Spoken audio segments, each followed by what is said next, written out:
আসসালামু আলাইকুম রহমতুল্লাহি অবরকাতুহু।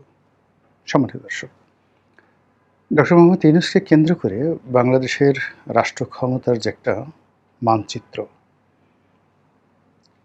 যেটা অঙ্কিত হয়েছিল এবং যেটির প্রথম পর্বটি ছিল উনার ক্ষমতায় আরোহণ করা।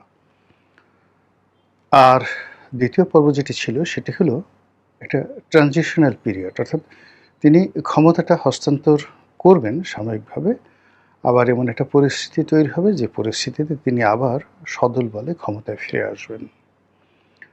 তো সেই দিক থেকে তার প্রথম পর্বটি এবং দ্বিতীয় পর্বটি এতটা ব্যর্থ হয়ে গেছে যে তৃতীয় পর্বে তার যে ফিরে আসা বা তার যে অস্তিত্ব, তার যে সার্ভাইভাল, তার যারা অনুগত লোকজন রয়েছেন, তার যে একটা মোটামুটি মিনিমাম যাকে বলা হয় নিরাপদ আমাদের এই সমাজের যে অবস্থান, এটি স্মরণকালের সবচেয়ে বিপজ্জনক অবস্থায় পড়েছে। এখন এই যে ডক্টর মোহাম্মদ ইউনূসের যে পরপর দুটো ব্যর্থতা, এই ব্যর্থতা এবং সর্বশেষ তার যে ফিরে আসার, ক্ষমতায় ফিরে আসার প্রকল্প, সেটিও ব্যর্থ হয়ে যাওয়া। এটির ফলে কি হলো, এই মুহূর্তে যদি সবচেয়ে বেশি এই দুনিয়াতে কেউ সুখী হয়ে থাকেন, খুশি হয়ে থাকেন, তিনি হবেন দিল্লিতে যিনি আছেন বাংলাদেশের সাবেক প্রধানমন্ত্রী, আওয়ামী লীগ সভানেত্রী শেখ হাসিনা। আপনারা জানেন যে শেখ হাসিনা ডক্টর মোহাম্মদ ইউনূসকে টার্গেট করে সেই ২০০৯ সন থেকেই তিনি বিষোদ্গার করে আসছিলেন যে আমাদের প্রবাদ বাক্য রয়েছে, তোমারে বধিবে যে গোকুলে বাড়িছে সে। আমরা এই বাংলাদেশে বসে এখন ডক্টর মোহাম্মদ ইউনূসকে যেভাবে দেখছি, যেভাবে বলছি, কিংবা তার সম্পর্কে যে বিষোদ্গার করছি বা তার জীবনের যে নেতিবাচক দিকগুলো এখন আমরা যেভাবে সামনে নিয়ে এসেছি, এটি এককভাবে শেখ হাসিনা সেই ২০০৯ সন থেকে ক্রমাগতভাবে বলে যাচ্ছিলেন। যেহেতু শেখ হাসিনার যে পোর্ট্রেট, এটি ছিল রাজনৈতিক, এবং রাজনৈতিক পোর্ট্রেটে মানুষ সাধারণত যেটি হয়, এস্টাবলিশমেন্ট বিরোধী হয়। যখনই কোনো রাজনৈতিক ব্যক্তি ক্ষমতায় থাকে, সঙ্গে সঙ্গে লোকজন তার বিরোধিতা করে, তার যে কোনো কর্মের বিরোধিতা করাটাকে নিজেদের একটা স্টাইল মনে করে। তো সেই অর্থে শেখ হাসিনা এখন যে সহানুভূতিটা পাচ্ছেন আমজনতের, এটা রিভার্স ছিল যেদিন তিনি ক্ষমতায় এসেছিলেন ২০০৯ সনে। এবং একই অবস্থা জনাব তারেক রহমান সাহেব যখন ক্ষমতায় ছিলেন ২০০১ থেকে ২০০৬, তারও এরকম অবস্থা ছিল। আবার তিনি যখন ক্ষমতা থেকে চলে গেলেন, ধীরে ধীরে তার প্রতি মানুষের সহানুভূতিটা ইতিবাচক হওয়া শুরু করলো। আবার এই যে দেখেন মাত্র ৬ মাসের মাথায় তাকে নিয়ে কী ধরনের নেতিবাচক কথাবার্তা শুরু হয়ে গেল। তো সেই অর্থে শেখ হাসিনা বা তারেক জিয়া, তাদের পক্ষে এই নেতিবাচক বিষয়াদি মোকাবেলা করার জন্য হাজার হাজার পলিটিক্যাল মাইক থাকে, লক্ষ লক্ষ হ্যান্ডস মানে হাত থাকে, হাতিয়ার থাকে। রাষ্ট্রের একটা বিশাল যন্ত্র কাজ করে, দেশি বিদেশি একটা যাকে বলা হয় পলিটিক্যাল রিসোর্স থাকে, যে রিসোর্সগুলো এই পলিটিক্যাল সরকারগুলোকে হেল্প করে। ফলে তারা কিন্তু জনগণের নেতিবাচক যে বিষয় সেগুলো মোকাবেলা করতে পারে। কিন্তু অন্তর্বর্তীকালীন সরকার, তত্ত্বাবধায়ক সরকার, তাদের যেহেতু কোনো পলিটিক্যাল ইনস্টিটিউশন থাকে না, বিশাল সংখ্যক নেতাকর্মী থাকে না, একেবারে যাকে বলা হয় ভাষা ভাষা জনপ্রিয়তা এবং ভাষা ভাষার সমর্থন নিয়ে তাদেরকে খুব সংক্ষিপ্ত সময়ের মধ্যে চলতে হয়। তো যেটা বলছিলাম যে শেখ হাসিনা ডক্টর মোহাম্মদ ইউনূসকে যতই সমালোচনা করতেন, মানুষ তার সম্পর্কে তত বেশি শ্রদ্ধাশীল হয়ে যেত এন্টি এস্টাবলিশমেন্ট সেন্টিমেন্টের কারণে। কিন্তু পরবর্তী যখন ডক্টর মোহাম্মদ ইউনূস ক্ষমতায় এলেন, আসার পরে যখন তার ব্যক্তিগত কতগুলো ভুল ভ্রান্তি, তারপর তার সরকারের কতগুলো ভুল ভ্রান্তি, এরপরে বৈশ্বিক পরিস্থিতি, দেশের সামগ্রিক অবস্থা, সব মিলিয়ে প্রতিটি জিনিস প্রকৃতিগতভাবে তার বিরুদ্ধে গেল। মানুষের যে সহজাত যে এস্টাবলিশমেন্ট বিরোধী মনোভাব, সেটার কারণে তার বিরুদ্ধে চলে গেল। আর শেখ হাসিনা এবং তার যারা লোকজন ছিলেন প্রশাসনের ভিতরে, বাইরে, রাজপথে ১০ মুখে ডক্টর মোহাম্মদ ইউনূসের কেল্লা ফতে করার জন্য একের পর এক প্রকল্প তারা বাস্তবায়ন করা শুরু করলো। ফলে কি হলো, সরকার ৩ থেকে ৪ মাস মোটামুটি একটা সুখনিদ্রা দিতে পারলো। এরপর থেকে তাদের একটা বদনাম শুরু হয়ে গেল, এবং সেই বদনামে চারিদিকে শুধু সি, এই লোক দেওয়া হবে না, একটা বিশ্ব সুদী, সুদী ইউনূস, বিশ্ব বাটপার, বিশ্ব টাউট, বেঈমান, মুনাফেক, এমন কোনো কথা নাই যে তার সম্পর্কে বলা হলো না। বরং তার পক্ষে যদি কোনো কথা কেউ বলতেন ওই সময়টিতে বা এখন কেউ বলার চেষ্টা করেন, মুহূর্তের মধ্যে লোকজন তার উপর ঝাঁপিয়ে পড়তো যে কী ধরনের কথাবার্তা। তো এরকম একটা অবস্থা যখন শুরু হলো, তখন তিনি যেখানে হাত দেন সেখানেই তার হাতের আগুনের আঁচ তিনি অনুভব করতে থাকলেন। আস্তে, আস্তে সরকারের সমস্ত সম্ভাবনার দ্বারগুলো বন্ধ হয়ে গেল। রাষ্ট্র ক্ষমতা তার জন্য অস্বস্তিকর হয়ে পড়ল। এই জনপদ তার জন্য ভয়ঙ্কর হয়ে পড়ল। এবং তিনি সুস্থভাবে কোথাও মুভমেন্ট করবেন, এরকম একটা অবস্থা তৈরি হলো না। এর বাইরে তিনি বহু মানুষের সঙ্গে শত্রুতা শুরু করে দিলেন এবং ওই শত্রুতাকে মোকাবেলা করার জন্য তার যে ধরনের বন্ধু দরকার ছিল, সেই বন্ধু তিনি আসলে ম্যানেজ করতে পারেননি। ফলে কি হলো? তাকে ক্ষমতা থেকে যেতে হলো এবং এতটা তড়িঘড়ি করে যেতে হলো যার জন্য তার কোনো প্রস্তুতি ছিল না। তার মূলত প্রস্তুতি ছিল ৫ বছর থাকার, কম করে হলেও ৫ বছর থাকার। তার দ্বিতীয় প্রস্তুতি ছিল একটি পলিটিক্যাল প্ল্যাটফর্ম দাঁড়া করা, সেটা এনসিপি হোক কিংবা জামাত হোক, তাদের মাধ্যমে ক্ষমতা এরকম নিরাপদ কারো কাছে, গোষ্ঠীর কাছে সেটা হস্তান্তর করে যাওয়া যেন তার মানে আগামী যতদিন তিনি জীবিত থাকেন ততদিন যেন তার সব কিছু নিরাপদ থাকে। কিন্তু ঘটনা একটার পর একটা ঘটতে থাকলো। এখন সেই ঘটনা শেখ হাসিনা ঘটিয়েছেন, তার লোক ঘটিয়েছেন, দেশ ঘটিয়েছে, আল্লাহ ঘটিয়েছেন বা কে ঘটিয়েছেন, ইভেন ইবলিস ঘটাতে পারে, উই ডোন্ট নো।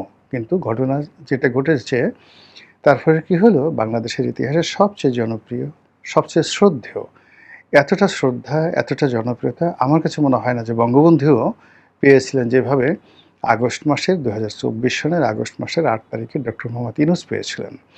তো যাই হোক, সেই জনসমর্থন, সেই ভালোবাসা এখন অনেকটা বুমেরাং হয়ে পড়ল। এরপরে যখন বুমেরাং হলো, তিনি তড়িঘড়ি করে ব্রিটিশরা যেভাবে লর্ড মাউন্ট ব্যাটেনকে দিয়ে জওহরলাল নেহরুকে, সর্দার বল্লভভাই প্যাটেলকে, মাওলানা আবুল কালাম আজাদকে, পুরো ইন্ডিয়ান কংগ্রেসকে এবং অ্যাট দ্য সেম টাইম মুসলিম লীগকে, ভারতীয় মুসলিম লীগকে একীভূত করে তাদেরকে কনভিন্স করে যেভাবে দ্রুত ক্ষমতা হস্তান্তর করে গিয়েছিল এবং মেঘনা চাইতে বৃষ্টি হয়েছিল, ঠিক সেইভাবে বিএনপিকে রাজি খুশি করিয়ে বা বিএনপি রাজি খুশি হয়ে ডক্টর মোহাম্মদ ইউনূসের কাছে থেকে ক্ষমতাটা নিয়ে নিলেন। যা আমরা পর্দার আড়ালে কি হয়েছে জানি না, কিন্তু যা আমরা অনুমান করেছিলাম যে সেখানে তার ফিরে আসার হয়তো একটা দেন দরবার ছিল, একটা স্কোপ ছিল, হয়তো রাষ্ট্রপতি রূপে, হয়তো আরও বড় কিছু ন্যায়পাল রূপে, এরকম ইত্যাদি নানা প্রক্রিয়ায় তাকে সম্মানিত কোনো পদ পদবিতে ফিরিয়ে আনানোর সুযোগ ছিল। তার সঙ্গে সঙ্গে একটা লোভ ছিল, লালসা ছিল, কামনা ছিল, বাসনা ছিল। তিনি যে পুরো সময়টা ১৮ মাস ধরে যে সংস্কারের কথা বলেছেন, যে সংবিধান সংশোধনের কথা বলেছেন, যে নতুন একটা রাজনীতির কথা বলেছেন, সেটা যদি বাস্তবায়িত হয়ে যায় তাহলে তিনি প্যারালাল সরকার রূপে, গভর্নমেন্ট রূপে অত্যন্ত শক্তিশালী একটি অবস্থান ধরে রেখে বাংলাদেশের রাজনীতিতে অমরত্ব লাভ করতে পারবেন। সেটি সাম্প্রতিক সময় একেবারে মুখ থুবড়ে পড়েছে। প্রেসিডেন্ট পদে তার নিয়োগ নিয়ে যে সকল কথাবার্তা হচ্ছিল, সেটা অলংকারিক প্রেসিডেন্ট হন কিংবা ধরুন ওই যে তিনি যেভাবে সংস্কার করেছিলেন, ক্ষমতার ভারসাম্য সম্পন্ন, অধিকতর শক্তিশালী একজন সাংবিধানিক ক্ষমতার সম্পন্ন প্রেসিডেন্ট, তার কোনোটাই এখন আর হচ্ছে না। বিএনপি রাষ্ট্রপতি পদে মনোনয়ন দিয়েছেন মির্জা ফখরুল ইসলাম আলমগীরকে, জামাত দিয়েছে কর্নেল অলিকে। আর এখন যদি মানে এই বিএনপি এবং জামাতের উপর কোনো অলৌকিক ক্ষমতা ভর না করে, অর্থাৎ আজরাইল এসে একেবারে এদের গলার কাছে এসে হলকুম চেপে ধরে বলবে এখন ডক্টর মোহাম্মদ ইউনূসকে সেই রাষ্ট্রপতি পদে নিয়োগ দাও, এরকম যদি কোনো ঘটনা না ঘটে, তাহলে এখানে আর ডক্টর মোহাম্মদ ইউনূসের ফিরে আসার যে সম্ভাবনা, এই সম্ভাবনাটা নেই। ফলে কি হলো, তার প্রথম প্রকল্প ক্ষমতায় আসা, দ্বিতীয় প্রকল্প হলো ক্ষমতায় ফিরে আসা। এই দুটো প্রকল্প একদম 100% যে ব্যর্থ হলো, এটা আমি মনে করি ডক্টর মোহাম্মদ ইউনূসের বিরুদ্ধে শেখ হাসিনার একটা নৈতিক বিজয় এখানে শেখ হাসিনার কোনো ডিজায়ার থাকুক, কুটচাল থাকুক, ইচ্ছা অনিচ্ছা থাকুক, কিন্তু এই দুটো প্রকল্পে মোটামুটি যদি পৃথিবীতে কেউ খুশি হয়ে থাকে তাহলে শেখ হাসিনা সবচেয়ে বেশি খুশি হয়েছে। এখন শেখ হাসিনা ডিসেম্বর মাসে ফিরে আসা, উই ডোন্ট নো সে আদৌ ফিরে আসবেন কিনা, আসতে পারবেন কিনা, বা আসতে পারার কোনো সম্ভাবনা আছে কিনা। কিন্তু এই যে অগস্ট মাস মাঝামাঝি, এরপর সেপ্টেম্বর, অক্টোবর, নভেম্বরে ৪টে মাস, এই ৪টে মাস এই বুড়ো ভদ্রলোক ডক্টর মোহাম্মদ ইউনূস তার যে সাইকোলজিক্যাল প্রবলেম হবে, প্রতি মুহূর্তে তার যে ব্রঙ্কাইটিস সমস্যা হবে, নিউমোনিয়ার সমস্যা হবে, হার্টের ইমব্যালেন্স হয়ে যাবে, ডায়াবেটিস হয়ে যাবে।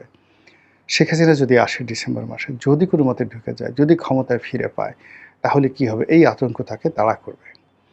দ্বিতীয়ত হলো যে এই ৪ মাসে তার শরীর নষ্ট হয়ে যাবে, মন নষ্ট হয়ে যাবে, এবং সরকারের পক্ষ থেকে তাকে এখন যে অবস্থায় তিনি আছেন সেখানে তাকে তুলে আনা, তাকে সাহায্য করা, এটা সরকারের জন্য একটা লস প্রজেক্ট। এই সরকার যদি ডক্টর মোহাম্মদ ইউনূসের সাথে ন্যূনতম যোগাযোগ রক্ষা করার চেষ্টা করে, সেক্ষেত্রে সরকারের নম্বর কাটা যাবে। বরং সরকার এখন যদি উত্তেজিত হয়ে, যেটা পপুলার পলিটিক্যাল অ্যাটিটিউড বলে, সেই পপুলার পলিটিক্যাল অ্যাটিটিউড দেখানোর জন্য ডক্টর মোহাম্মদ ইউনূস এবং তার যারা লোকজন রয়েছেন, যাদের বিরুদ্ধে খুব বদনাম হয়েছিল, যেমন ধরেন জুলাই জাদুঘরের লুটপাট নিয়ে ভীষণ রকম কথাবার্তা হচ্ছে ফারুকীর বিরুদ্ধে, হয়ে গেল ফারুকীর বিরুদ্ধে মামলা। অন্য যে সকল উপদেষ্টা যারা রয়েছে, যাদের বিরুদ্ধে জনরোষ তুঙ্গে, তাদের বিরুদ্ধে ২-৪টা মামলা হলো, ইনক্লুডিং নূরজাহান বেগম সহ।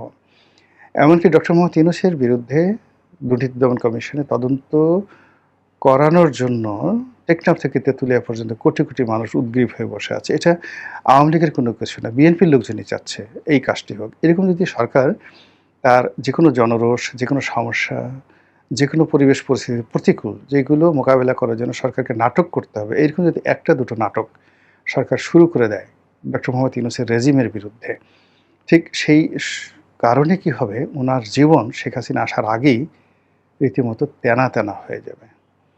আর ডিসেম্বরে যদি আল্লাহ না করুক আপা চলে আসে, আপনারা বুঝতেই পারছেন এই বিশ্ববিজয়ী নোবেল লরিয়েট, তার দশা যে কী হবে একমাত্র মহান আল্লাহ রাব্বুল আলামিন ছাড়া কেউ বলতে পারেন না। আসসালামু আলাইকুম ওয়া রাহমাতুল্লাহি ওয়া বারাকাতুহু।